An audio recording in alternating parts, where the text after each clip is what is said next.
اچھا جس قدر ایک جاگیردارانہ سوچ یا ذہنیت معاشرے کے لیے زہر قاتل ہے، بالکل اسی طرح جو ایک مزارے کی سوچ ہے وہ بھی معاشرے کے لیے اتنی خطرناک ہے. ظلم سہنے اور برداشت کرنے کی، اور ظلم اور زیادتی کے خلاف کامے کی سوچ، ظلم اور زیادتی کے خلاف آواز بلند نہ کرنے کا جذبہ، یہ بھی اتنا ہی خطرناک ہے معاشرے. یہ احمد ندیم قاسمی صاحب کا ایک افسانہ بھی ہے اس پہ، وہ لارن صاحب تھلیبیا. ہاں یہ ٹی وی پہ بھی لگا تھا شاید. ہاں قتیل شفائی صاحب کا بھی تو شعر ہے نا، قتیل اس سا منافق بھی نہیں کوئی جہاں میں، جو ظلم تو سہتا ہے بغاوت نہیں کرتا.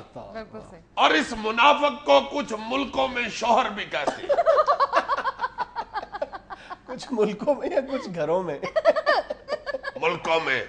کبھی ہم اس بات پہ ذرا غور کریں نا کہ ہم اپنی روزمرہ زندگی میں کتنی زیادتیاں چھوٹی چھوٹی اور کتنے بڑے بڑے ظلم برداشت کرتے ہیں. ایک دکاندار کا ظلم اور زیادتی برداشت کرتے ہیں، بڑی بڑی ملٹی نیشنل کمپنیوں کے ظلم اور زیادتیاں برداشت کرتے ہیں، اداروں کے ظلم اور زیادتیاں برداشت کرتے ہیں، اور ہم یہ سمجھتے ہیں کہ یہ چند 100 روپے کے لیے معمولی سی رقم ہے، اس کے لیے ہم کیوں اس شخص سے پھڈا ڈال کے بیٹھ جائیں. ہاں یا کیوں ٹائم ضائع کریں. ہاں وہ صرف پھڈے سے گریز کرنے کے لیے ہم اپنی جان بچاتے ہیں اور اس ظلم اور زیادتی کے فروغ کا باعث بنتے ہیں. حالانکہ میں سمجھتا ہوں کہ پھڈا چلو بڑی بری بات ہے، بندہ نہ پھڈا کرے، مگر احتجاج ضرور کرنا چاہیے. بے شک وہ پیار محبت سے بندہ کرے. اور ایک صارف کی حیثیت سے ہمارا یہ فرض بنتا ہے، ہم پہلے بھی اپنے 1-2 سیگمنٹس میں اس حوالے سے بات کر چکے ہیں کہ ایک صارف کی حیثیت سے ہمارا فرض بنتا ہے کہ معمولی باتوں پر باقاعدہ سٹینڈ لیں. اس لیے نہیں کہ میرے چند روپے بچ جائیں گے، اس لیے کہ شاید اگر میں تو افورڈ کر لوں گا، لیکن جو لوگ افورڈ نہیں کر پاتے وہ دکانداروں اور کمپنیوں کی جو ظلم اور زیادتی ہے ان کا نشانہ بننے سے بچ جائیں. ہمیں اور اس حوالے سے ہم نے خاص طور پر ذکر کیا تھا صارف عدالتوں کا، کنزیومر کورٹس کا. ہاں جن کے بیڑے غرق ہوئے. بالکل. اچھا اب کنزیومر کورٹ، میں پتہ کیوں کنزیومر کورٹس کی اہمیت پر اس قدر زور دیتا ہوں کہ کنزیومر کورٹس کو میں سمجھتا ہوں کہ ایک ایسی عدالت ہے، بلکہ کہنا چاہیے ایک بیچاری ایسی عدالت ہے جس میں واقعتاً کنزیومر کی داد رسی کا اہتمام کیا جاتا ہے. ورنہ جتنی بھی اسپیشل کورٹس ہیں، مطلب بینکنگ کورٹس، میں نے کبھی نہیں دیکھا کہ بینکنگ کورٹس میں کنزیومر رائٹس کی کبھی بات ہو. ہمیشہ وہ بینک کے حق میں فیصلے کیے جاتے ہیں. وہ شاید کورٹس بنائی گئی ہی بینک کے لیے ہیں، لیکن کنزیومر کورٹس میں بہت جلدی یعنی انصاف فراہم کیا جاتا ہے.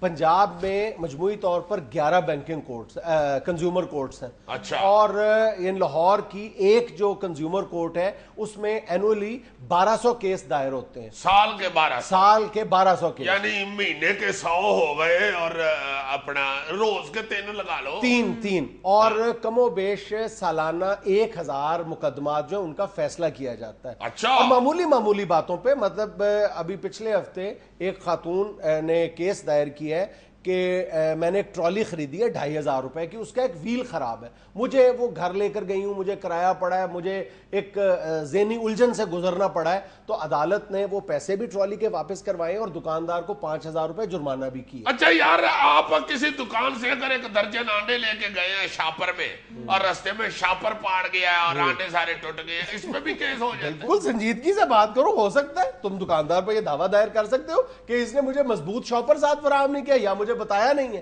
لیکن تمہیں ایمانداری سے عدالت کو یہ بھی بتانا پڑے گا کہ کتنے انڈے ٹوٹ گئے تھے اور کتنے تم نے اٹھا لیے.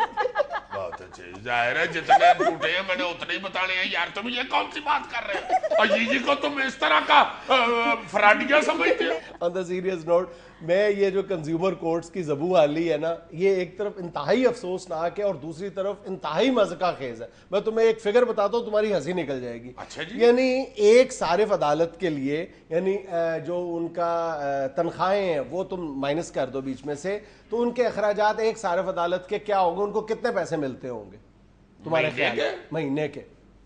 2-2.5 لاکھ تو ملتا ہی ہوگا. خرچہ کافی ہوتا ہے یار. 4200 روپے. Would you believe it? 4200 روپیہ جناب، 4200 روپیہ ماہانہ اور 50,000 روپے سالانہ. اس میں کیا کیا شامل ہوتا ہے جی خرچہ؟ مختلف چیزوں کی جو مینٹیننس ہے، ریپیئرنگ ہے، یعنی آپ جو یوٹیلیٹی بلز ہیں اور سیلریز یہ مائنس کر دو، باقی تمام اخراجات اس 4200 روپے میں پورے کرنے ہیں. یعنی اسٹیشنری بھی اور یہ جو کمپیوٹر بھی، ویکلز بھی، اس کی مینٹیننس بھی، تمام اخراجات کے لیے اسٹیشنری ساری کی ساری یہ 4200 روپے میں آپ نے پورے کرنے. وہ جو سٹینو ادھر بیٹھا ہوتا ہے اس کے چھولے بھی. ہائے ہائے ہائے، تو بند کر دے پھر یہ عدالتیں. ادھر وہ